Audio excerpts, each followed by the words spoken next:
So today we celebrate the second Sunday of Lent. Good question, how many Sundays of Lent are there? We celebrate 6 Sundays of Lent. And so that means that we're in the second Sunday. We are almost a third of the way through Lent already. Can you believe that? So we just started on Ash Wednesday, a week and a half ago. We're now 10 days into Lent. We have Wednesday, Thursday, Friday, Saturday. That was 4 days last week, plus 6 days this week of Lent. 10 days of Lent out of 40 gone already. We're a quarter of the way. I said 6 days down this week. Shouldn't it be 7 days a week of Lent? So Lent is a season in which we don't count the Sundays.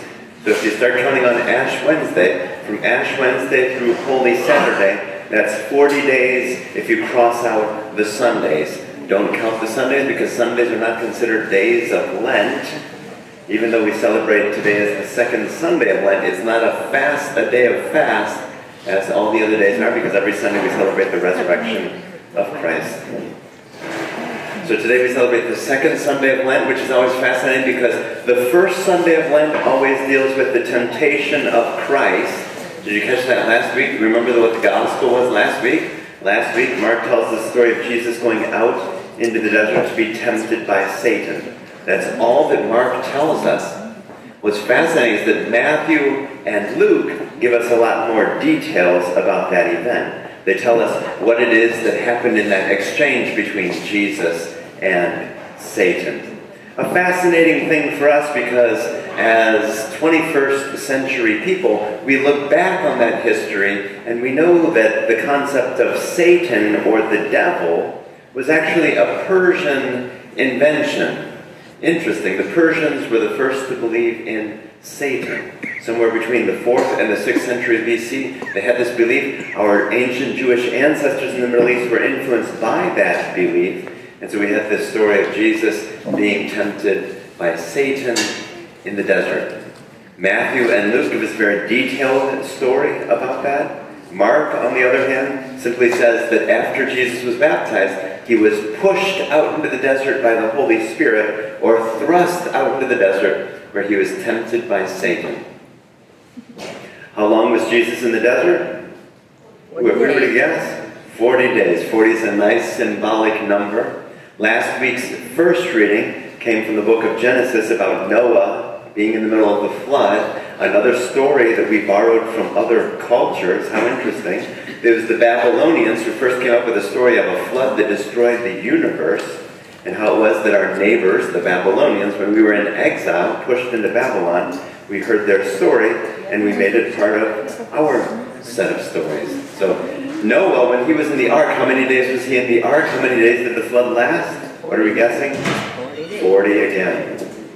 40 is the biblical number of completion. We know that in the Bible, numbers are symbolic, and so 40 is the number of completion. How long were the Israelites in the desert after leaving Egypt? They were in slavery, and they were freed. They wandered in the desert for how many years? 40 years is the number of completion. They couldn't wander for 39 years. They couldn't have their stay in the desert extended to 41 years. Instead, it was 40 years in the desert. Did they really spend 40 years in the desert? We remember that the Bible is not a book of history. What's it a book about? Theology. It's a book of theology. Which means what? It's a story. It's a book that tells us stories about God and how God is. And so we take a look at stories like that, and we know that it's not telling us history as history happened, but really that there's stories about how God works in our history. That God freed us from Egypt, the ancients believed, and God brought us to the promised land, the ancients believed. It was their stories about what they believed about God.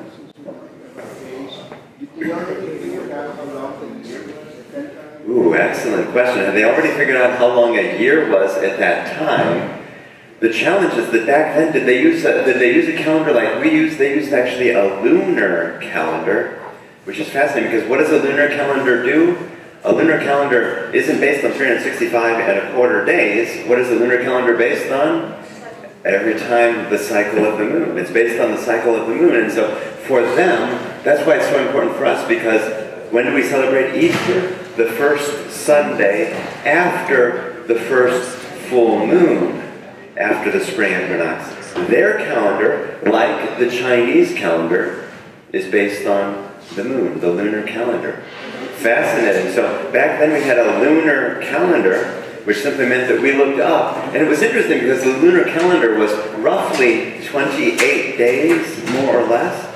So we had to start dividing that month into various days because we saw how it was that the moon was full, and then the moon started to get less full, and eventually there was no moon in the sky because it was in the shadow of the earth.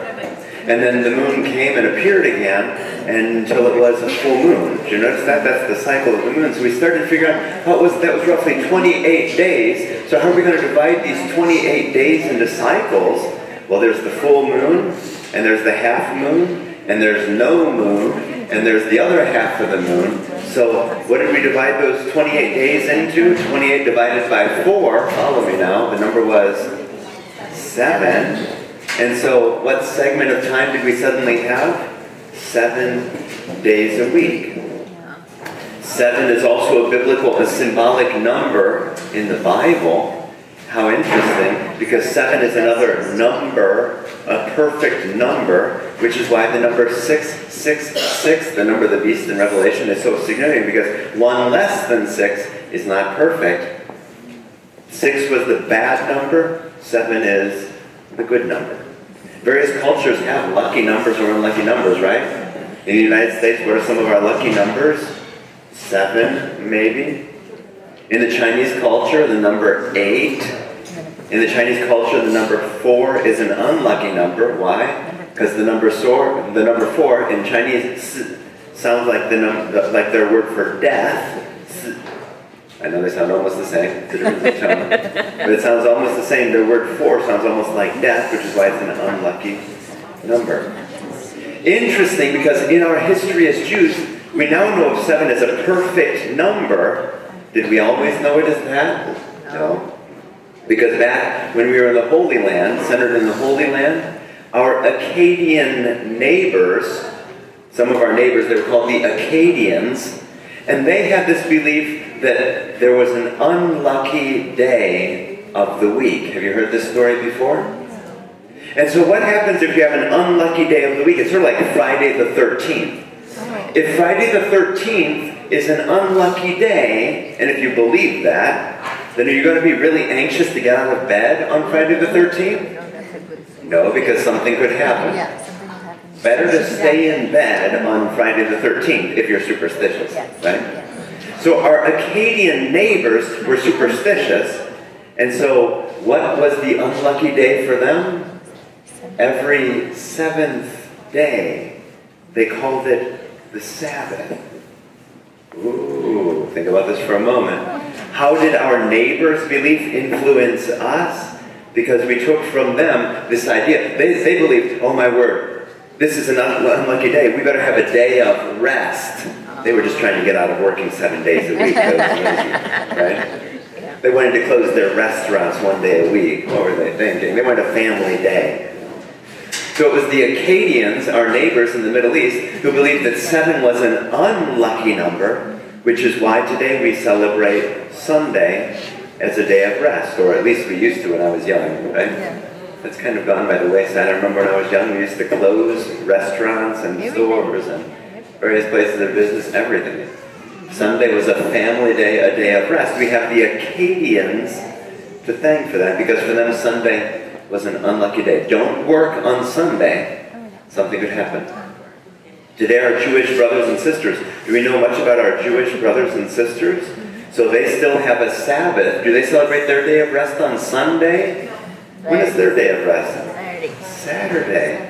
So if you're a Jew, your day of rest is on Saturday. And if you are an Orthodox or conservative Jew, then you don't do anything on Saturday. You don't even turn on a light switch.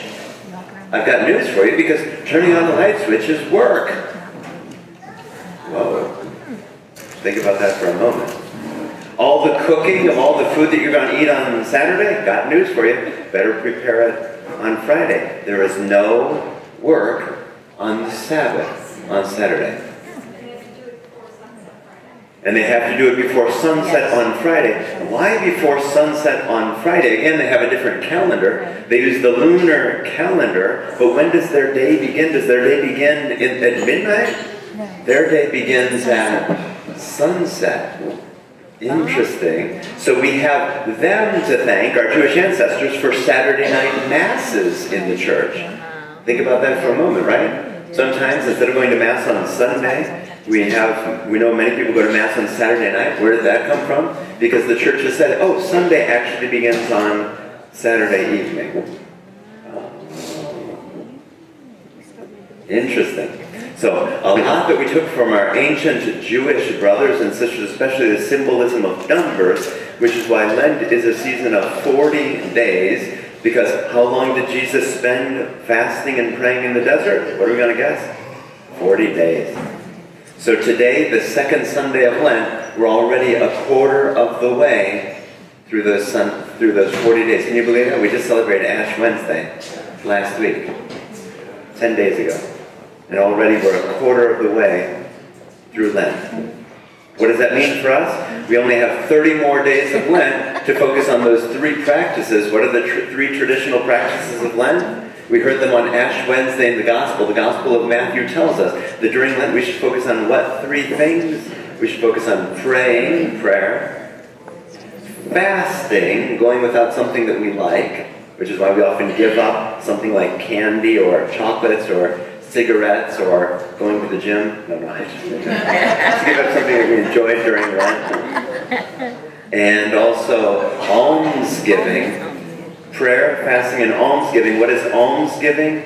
Sharing more generously of ourselves. To give alms, literally in the past, was to give to the poor. To give alms, to give to the poor. So Lent is a time of praying, for us to focus on praying for 30 more days. Of fasting, of going without something that we like for 30 days, and of almsgiving, of being more generous and sharing more generously of ourselves for 30 more days. Giving up, we know that during Lent, Catholics are used to giving up meat on Fridays. The question is that a sacrifice? What does that word sacrifice literally mean? It comes from a Latin root, sacre facere, to make holy. So if you're giving up meat on Friday, the question is that helping to make you more holy? No. Does it make you more holy to give up meat if you're eating all sorts of other foods that you enjoy? Do you know what I mean? I'll give up meat, but then I'm going to go to Red Lobster and have lobster and shrimp and crab. Is that a sacrifice? No. That's hardly a sacrifice. For me, frankly, the sacrifice would be eating meat like bologna. Or liver. It's good. Right? Liver or chicken feet, I don't know. It would be some other sort of sacrifice. That would be, for me, making a sacrifice. That is to say, is eating shrimp or even catfish a sacrifice for many of us? Yes, for me. And maybe for some of us. I don't like and for others of us, it may be less of a sacrifice. The question for us is, what are you doing to make a sacrifice during Lent? And that's what fasting is all about. Fasting is about making a sacrifice to make us more holy.